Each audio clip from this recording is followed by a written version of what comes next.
আমাকে অনেকেই চিনেন না, আবার অনেকেই দুই চারজনের চিনতেছে। আমি পরিমল চন্দ্র সিনহা, দীর্ঘদিন সিলেট শহরে চাকরিরত ছিলাম। উপজেলা শিক্ষা অফিসার পদ থেকে অবসরপ্রাপ্ত 2017 সালে। এরপরে আমি এই সমাজ থেকে দূরে আছি, মানে সমাজের অনেক কাজকর্মেই জড়িত না। বিগত 15 মাস আগে, 14 থেকে 15 মাস আগে হঠাৎ শুনলাম যে সমাজ কল্যাণের ভোটার তালিকা প্রস্তুত নাই, আর এর জন্য সমাজ কল্যাণের ভোট হচ্ছে না, নির্বাচন হচ্ছে না, দেরি হচ্ছে। শ্রদ্ধেয় আমার ওই সম্পর্কে ছোট ভাই হয় নন্দকিশোর সিংহ, ওই ভদ্রলোক মিটিংয়ে আমার নাম উপস্থাপন করেছেন যে এই যে নির্বাচন বা কাকে দিবেন কাকে না, নির্বাচন কমিশনে কাকে রাখবেন, প্রধান কাকে দিবেন। উনি হয়তো বলে ফেলছেন যে পরিমল সিনহা সিলেটে থাকে, তাকে এখানে যুক্ত করলে হয়তো বা ইলেকশনটা একটু তাড়াতাড়ি হয়ে যেতে পারে, বা তার কাছে কিছু কৌশল আছে, হয়তো হয়ে যেতে পারে। যাকে ওই দিকে আগাচ্ছি না। তো শেষ পর্যন্ত আমি নির্বাচন কমিশনার, আমরা 5 জনের মধ্যে 7 জন ছিলাম, 7 জনের মধ্যে সর্বকনিষ্ঠ হয়ে আমার নামটা প্রপোজ করা হয়েছে। তারপর দেখলাম যে আমাদের প্রকৌশলী যোগেশ্বর চ্যাটার্জি মহোদয় আমার ওই ক্লাসমেট, কিন্তু উনি নানাবিধ কারণে শারীরিক অসুস্থ এবং নানাবিধ অসুবিধার কারণে নিজে অসুস্থ মানুষ, ওনাকে কিন্তু নির্বাচন কমিশনার প্রদান করে দেওয়া হয়েছে।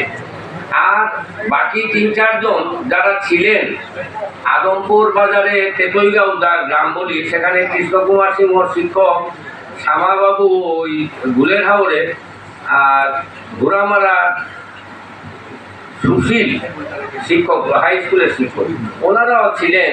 কিন্তু নানাবিধ কারণে ওনারা শেষ পর্যন্ত অকর্ম হয়ে থেকে গেল। আমাকে ওই সিলেট থেকে কালনি ধরে আসতে হতো, আর কালনি ধরে আবার যাইতে হতো, এই কাজগুলো করেছি। কিন্তু ভোটার তালিকা আর আগায় না, ভোটার তালিকা আগায় না। বিলগাঁও, চুনারুঘাট, পারুয়া, সাতক, ভোলাগঞ্জ সবখানেই ওই আমি তো টিও চাকরি করেছি, যার কারণে কিছু ঘোরাঘুরির অভ্যাসটাও ভালো ছিল, যার কারণে এই মোটিভেট করে করে ভোটার সংগ্রহ করলাম। আমি ওই দিকে কোথাও আগাবো না, সামাজিক যখন মিটিং হবে সেখানে বলবো। আমরা মোটামুটি জুন মাসের 14 তারিখে নির্বাচন দিতে পেরেছি, এবং সেটা যোগেশ্বর চ্যাটার্জি মহোদয়কে আমি বেশি ফোর্স করেছি বলবো, কারণ সব কিছু লেখা আমার, কাজকর্ম উনি সাইন করেছে। যাক, আজকে মনে হয় উনি অসুস্থ। এই যে রাজ কমিটির সেক্রেটারি মহোদয় যে বললেন হয়তো কে কোথায় দুঃখ পেয়েছে, কেন আসেন নাই, আমার মনে হয় কথাগুলো এখানে না বলাই ভালো। আমাদের সমাজের ছোটোখাটো সমস্যাগুলোকে বড় করে দেখা ঠিক না। আমি উপজেলা শিক্ষা অফিসার হয়ে উপজেলা নির্বাহী অফিসার মহোদয় যখন যে উপজেলায় চাকরি করেছি, উপজেলা নির্বাহী অফিসার মহোদয়গণ যে কোনো ইলেকশন করলে উপজেলা শিক্ষা অফিসারের প্রয়োজন হয়, কারণ আমাদের বিরাট বাহিনী আছে, শিক্ষক বাহিনী। ওই অভিজ্ঞতাকে কাজে লাগিয়ে এই কাজকর্মগুলো আমি করার সুযোগ পেয়েছি এবং সাকসেসও হয়েছি। ওই সাকসেস গল্পটাই থাক।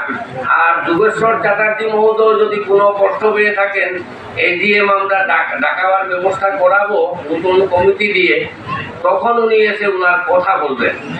অত্যন্ত সুন্দরভাবে আমাদের নির্বাচনটা নিরপেক্ষভাবে হয়েছে, এবং এত সুন্দর নির্বাচনকে কারো মনোকষ্ট কিছু আসে বলে প্রশ্নবিদ্ধ আমরা করব না, কথা বাড়াবো না। অনেক গুণীজন এখানে বক্তব্য দিয়েছেন, আরো যারা আছেন হয়তো বা বক্তব্য দিবেন। আমি এই অল্প কথাতেই শেষ করলাম। সকলকে আবারও আদাব, নমস্কার, শুভেচ্ছা দিয়ে আমার সংক্ষিপ্ত বক্তব্য এখানেই শেষ করলাম। আমি ইলেকশন কমিশনের এই উপকমিটির একজন সদস্য ছিলাম। ধন্যবাদ সকলকে।